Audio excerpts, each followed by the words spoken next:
3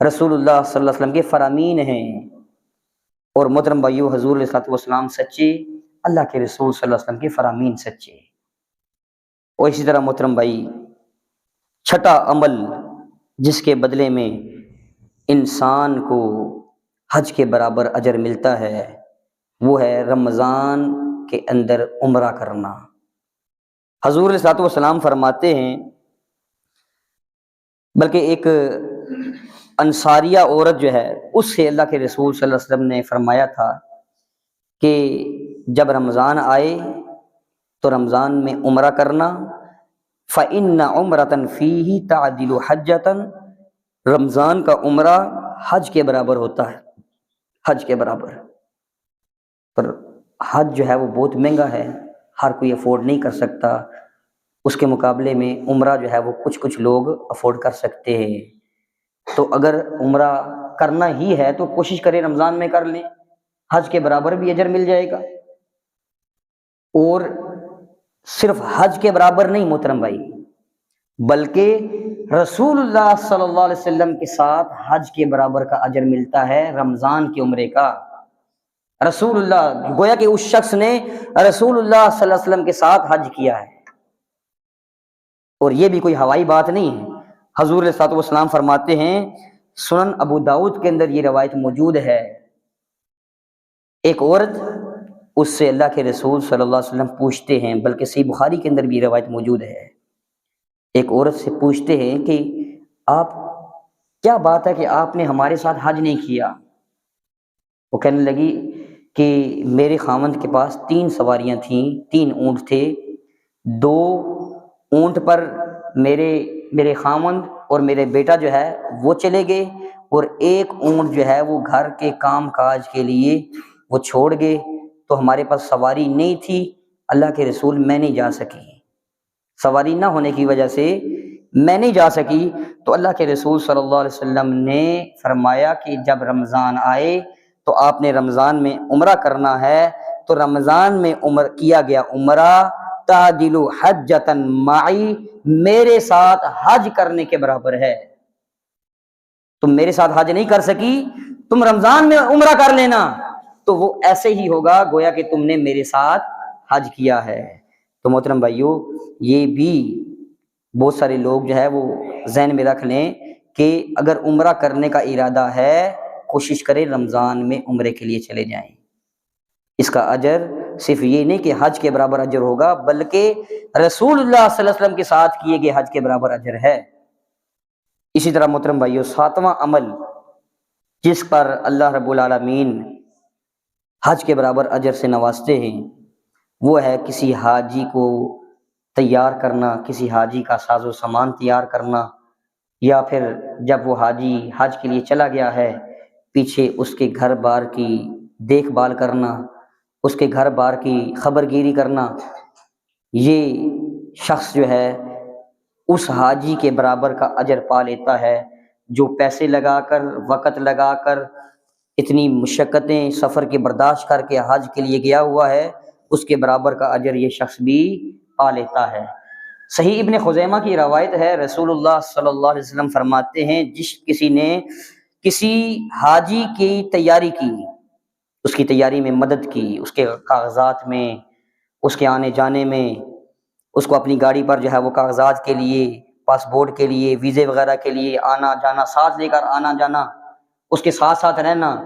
پھر وہاں جانے کے لیے کپڑوں وغیرہ پیکنگ وغیرہ میں اس کے ساتھ ہاتھ بٹانا، پھر جو ہے وہ اس کو جو ہے وہ طریقہ سکھانے کے لیے کسی عالم دین کے پاس لے کر جانا کہ اس کو جو ہے وہ آپ جو ہے وہ عمرے کا طریقہ بتا دیں، اس کو حج کا طریقہ بتا دیں۔ یہ ساری تیاریوں میں یہ ساری چیزیں آتی ہیں۔ جو شخص کسی حاجی کی تیاری میں اس کے ساتھ دیتا ہے، اور پھر فرمایا کہ یا پھر اس کے چلے جانے کے بعد اس کے گھر والوں کی دیکھ بھال کرتا ہے، خبر گیری کرتا رہتا ہے، کسی چیز کی ضرورت تو نہیں، کوئی پریشانی تو نہیں، فرمایا کہ کان لہ مثل اجورہم، تو اس شخص کو ان حاجیوں کے برابر کا اجر و ثواب ہے جو بیت اللہ کے حج کے لیے اتنے دور مال لگا کر، وقت لگا کر، تکلیفیں مشقتیں برداشت کر کر گئے ہوئے ہیں، ان کے برابر کا اجر ان کو ملے گا، اور ان کے اجر میں بھی کمی نہیں ہوگی، ان کو بھی پورا اجر ملے گا، اور ان کے برابر کا اجر بھی اس کو ملے گا۔ محترم بھائیو،